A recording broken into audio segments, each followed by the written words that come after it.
Hello everybody, this is the first remote lecture. I will try my best to deliver it to you. Well, we finished previous lecture with introduction of Fresnel's formulas, and we derived some consequence of these formulas, and it was Brewster law. Now we will consider other features which can be explained with Fresnel's formulas. First of all, I will try to explain what you already know, why there is a jump of the wave phase when it reflects from the interface between more optically dense medium and less optically dense medium. We will start from Fresnel's formulas. They are right down here, and actually you have already these formulas in your notebooks, but it is important to remind you how the formulas were derived. You remember that we decompose vector E into parallel component and perpendicular component, the same with H vector, and then we used our knowledge from electricity that at the interface E tau and H tau does not change. Then what we have, how we can obtain E tau and H tau. It's evident that in this case, if E tau is constant, so it is constant, this means that in this case that Ex plus Ex prime should be equal to Ex 2 primes. And the same for Ey plus Ey prime is equal to Ey 2 primes. It is simply projections of these vectors on the x and y axis. If this axis will be z, so y is this, just to make a right-hand coordinate system. Then look, Ex and Ex prime, if we have these projections on x, then we have this will be positive, this will be negative. But why we drew it in this direction? We don't know exactly what will be the direction of this E in the reflected ray. But we can suppose that it is this way, and when we have a projection, it will be negative. And in the case, in the end of the calculations or derivation of these formulas, we have a negative sign. It will indicate us that in fact this was wrong, and real position is opposite. If the sign will be plus, so it is correct. So the sign in formulas, it demonstrates us direction of this vector. So here this is about parallel component, and perpendicular component is oriented along y-axis. So Ey is equal to actually Ey is equal to E perpendicular. So in this case, we now understand what's significant. It was significant to understand that this direction depends on the sign. So first it was introduced arbitrary, and afterwards we will obtain if the result is plus, so it is correct. If the result is minus, so it should be oriented in opposite direction. Well, now when we see that these formulas are rather complicated, and we can make some approximation, and we will see what will happen in the case of small angle approximation. Small angle means that phi is small, so sine phi can be substituted by phi, tangent phi also by phi, and the same for sinus psi and tangent psi. Also, for refraction law, we see not sine phi over sine psi is n12, but phi is n12 psi. So it is natural. Now, it is we use this approximation, small angle approximation, just for simplicity, because we can, in principle, to show that this jump, which I will explain you, can be explained even in the case of not without this approximation, but with this approximation it is much simpler. Look, if we substitute this approximation, these formulas become much simpler, and in this case we have, look, we substitute instead of tangent angle, the same for sine, and this is a result. Now it is easy just if we divide numerator and denominator by psi. We have here, from this, we have here n12 minus 1, and here n12 plus 1, and the same for all other formulas. Now let's consider what we have. Imagine that this medium and substance, medium N2, is optically more dense than this one. Then, if you remember, N12 is actually N2 over N1. Then, if N2 is greater than N1, then N12 is greater than 1. Then here we have numerator is positive, and this E parallel prime is positive. This means that in our case, that in the figure, this vector direction is, you remember in the beginning I said that if positive, then it was correct. And what we see for this component is negative. So it means that the vector which we assumed that it looked in this direction in the this ray, incident ray, and we assumed that the same is correct for E prime, that we assume that E prime, EY prime is also in this direction. So we assume that EY prime was E perpendicular prime with plus. So it looks again in this direction. But we see that here is minus, so this assumption was incorrect, and in reality this vector should look other side. Then what we have?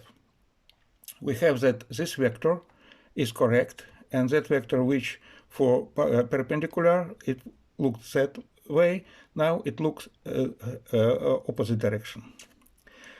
How it is in this case can be considered in this case. Look, this is for small angle approximation. This is incident ray, and this is E parallel. And this is another way, which this is reflected ray, and it is already in this direction.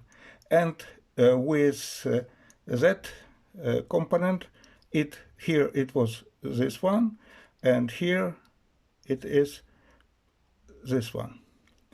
Then if we look at this figure from this point, we will see something like that. First, this was this direction at this parallel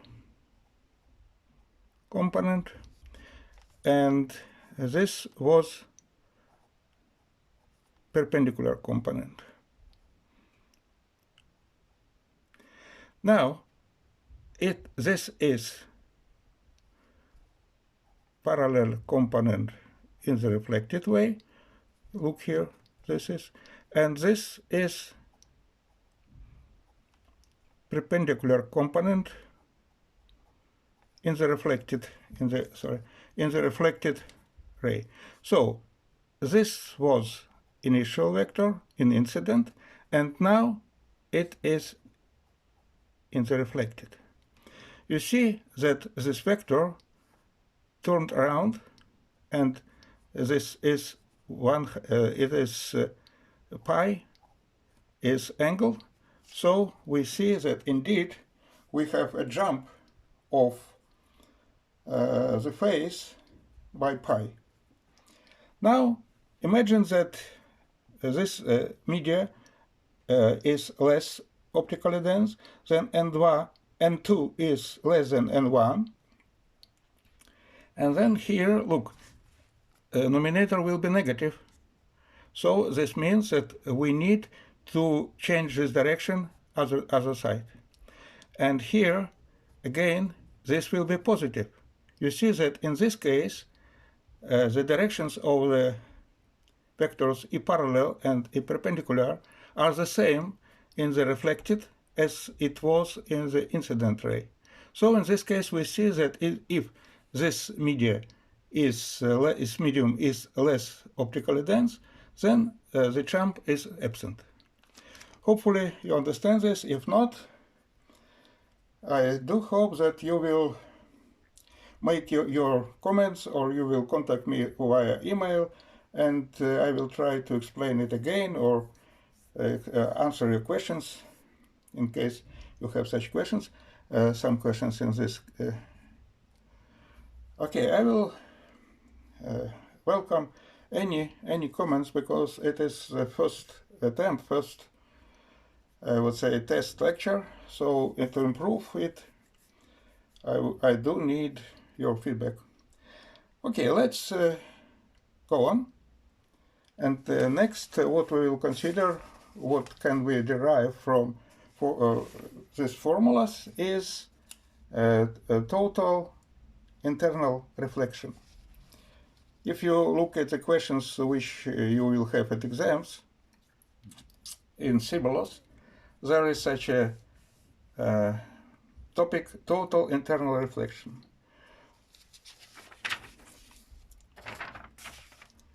Okay, this is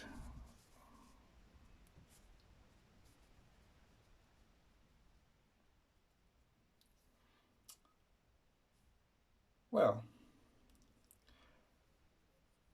Look, according to the refraction law, we have that sine phi over sine psi is n2 over n1, and it is equal n12.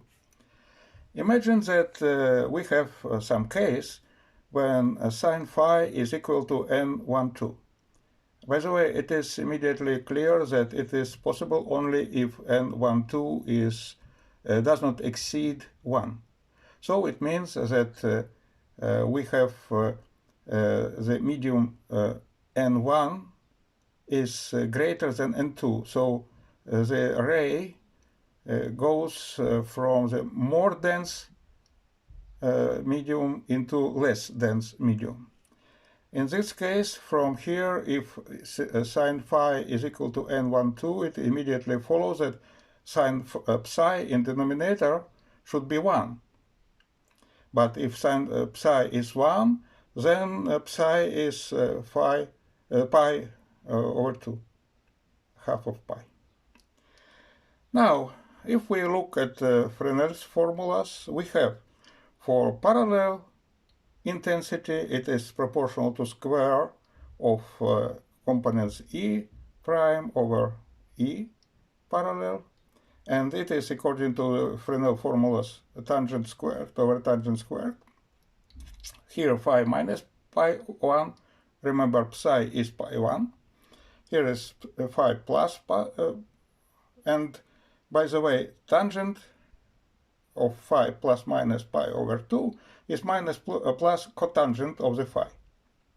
So minus plus, but here is square, so this is positive, and this is equal to 1.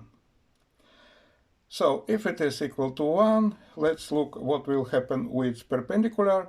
With perpendicular, we have again, here is sinus squared over sinus, it follows from Fresnel's formulas.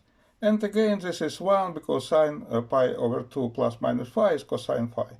And squared and squared and give us again 1. But total intensity is intensity of parallel component plus perpendicular component. Then we see that if here we have in reflected light, we have 1 in parallel ratio of intensity of reflected to intensity of incident, and the same for perpendicular. Then total reflected intensity is equal to incident intensity. In this case, there is nothing to refract.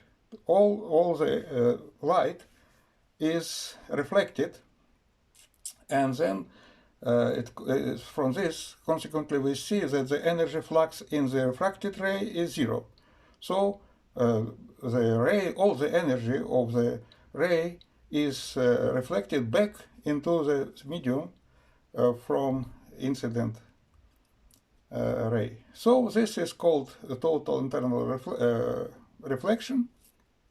And again, it is possible only in the case if light propagates its density more, optically more dense medium to less dense medium, because again sine phi can be equal to n12 only if n12 doesn't exceed 1. And now we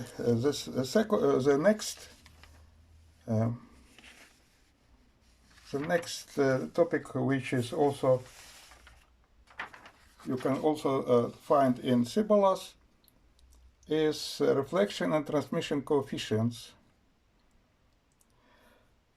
Well, definitions for reflection and transmission coefficients are natural. Okay, if we look at the reflection is the intensity of reflected ray to ratio to intensity of incident ray. They say the same from transmission. We have intensity of refracted ray to intensity of incident one. Again, total intensity is intensity of parallel component and perpendicular component. We can, of course, again decompose E vector in parallel and perpendicular components. And I would like to remind you that in the first lecture we established correspondence of intensity and square of amplitude of oscillation in the light. So this is averaged over time E squared. Then using again small angle approximation, we can look what will happen. We decompose E prime into E prime parallel and E prime perpendicular, substitute according to intensity what it is given us from the Fresnel formulas for in the case of approximation, small angle approximation. And look, here is E parallel with some coefficient squared and E perpendicular squared. But if it is averaged over time, then it for natural light, it is evident that average E parallel is equal to average E perpendicular. So in this case, look, this is, we can substitute here also parallel component because averaged are the same. So this is the same in the denominator. And if you follow this, if you make all the possible cancellation of terms in this ratio, you will obtain this result. And the same approach we can apply for refraction for transmission. Okay, for transmission. In this case, I2 primes is equal to I2 primes parallel and perpendicular. And again, we can use these formulas. Look, here are these formulas for in the case of small angle approximation. We substitute and obtain this result. Thus, we obtained these two results. And this is what you must know about reflection and transmission coefficients. Well, at this moment I will stop lecture, and I would like again to remind you that I am looking for your comments, and I will be glad if you estimate how it is for you, and what is your suggestion how to improve the lecture.